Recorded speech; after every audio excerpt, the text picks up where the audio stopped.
Hello children, how are you? Myself Mrs. Tanuja Dhiren Yagnik.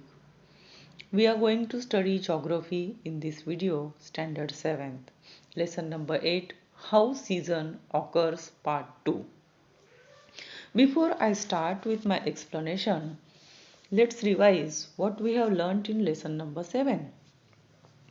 In lesson number 7, we had taken information about soil, its uses, how soil is reproduced, or what are the factors responsible for producing the soil. Then we had taken information about types of soil, soil degradation, what is meant by soil erosion, and what are the measures to stop soil erosion and soil degradation. This is all we have studied in lesson number 7.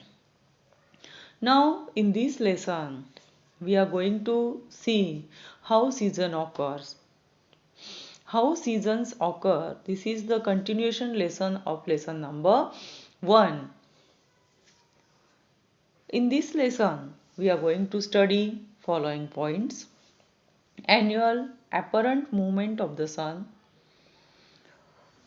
diurnal apparent movement of the sun, causes of apparent movement of the sun, perihelion and aphelion positions of the earth, occurrence of seasons, equinox and seasons in northern hemisphere,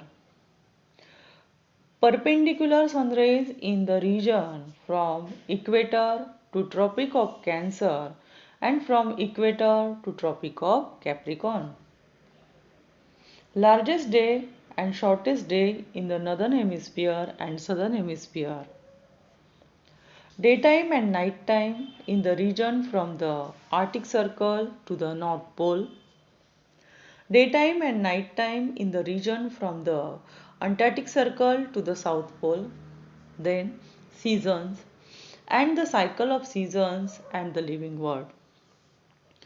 This lesson we are going to divide into 2 videos. And now we are going to begin with the video number 1 of the lesson, How Season Occurs part 2.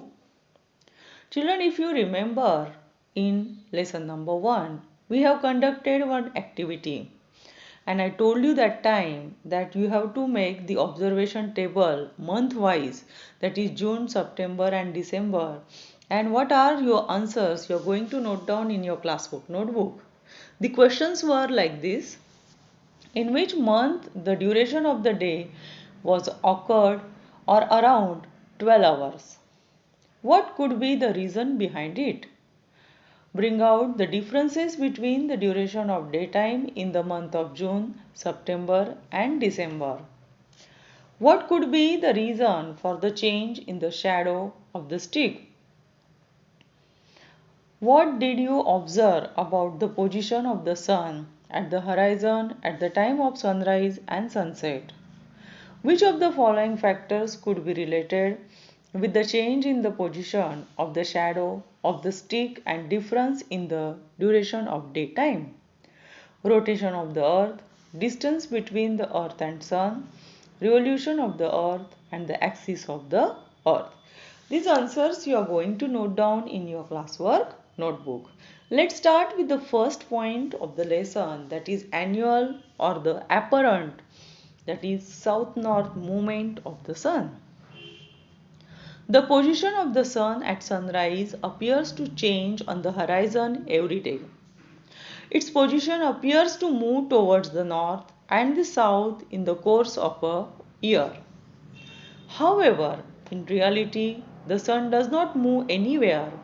That is why this movement of the sun towards the north or the south in the course of a year is called as a apparent movement of the sun.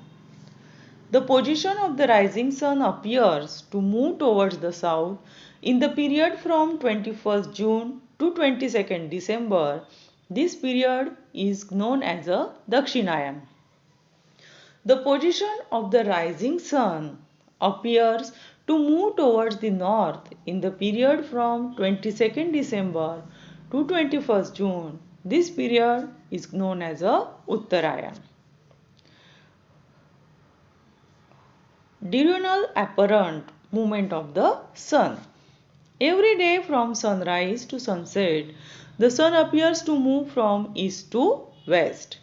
This apparent movement of sun is called as a diurnal apparent movement of the sun. Let's take information about what are the causes of apparent movement of the sun.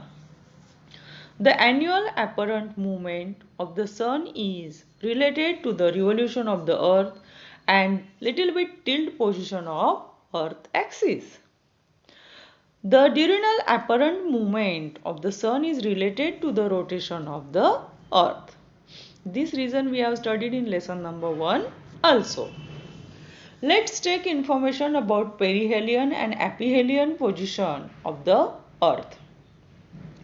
Perihelion position means during its revolution, the earth's distance from the sun is at its minimum in the first week of January.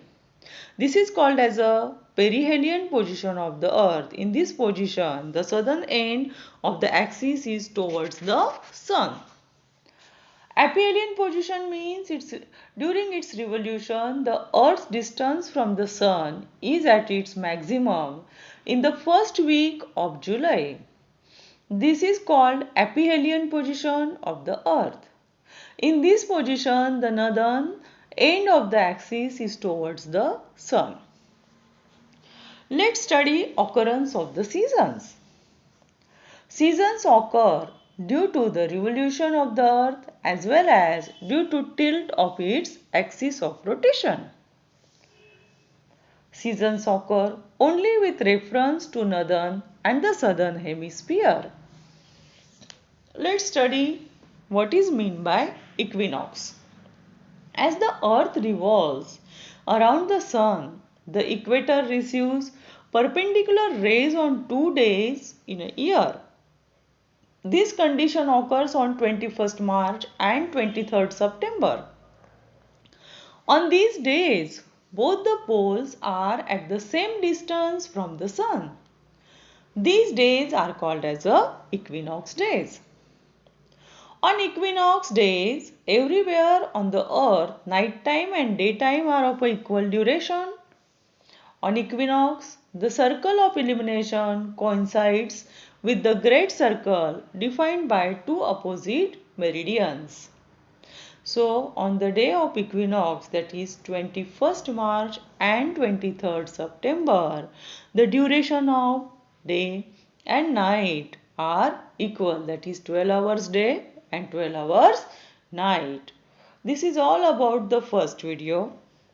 In second video, children, we are going to study following points: equinox and seasons in northern hemisphere, then perpendicular sun rays in the region from the equator to Tropic of Cancer and from the equator to the Tropic of Capricorn, longest day and shortest day in the northern hemisphere and southern hemisphere, daytime and nighttime in the region from Arctic Circle to the North Pole, daytime and nighttime in the region from the Antarctic Circle to the South Pole. Then we are going to study seasons, then the cycle of seasons and the living world. These points we are going to study in the second video. After this, I am going to give you small assignment which you are going to write in your classwork notebook. Till that time, bye bye, take care, stay home, stay safe. Thank you.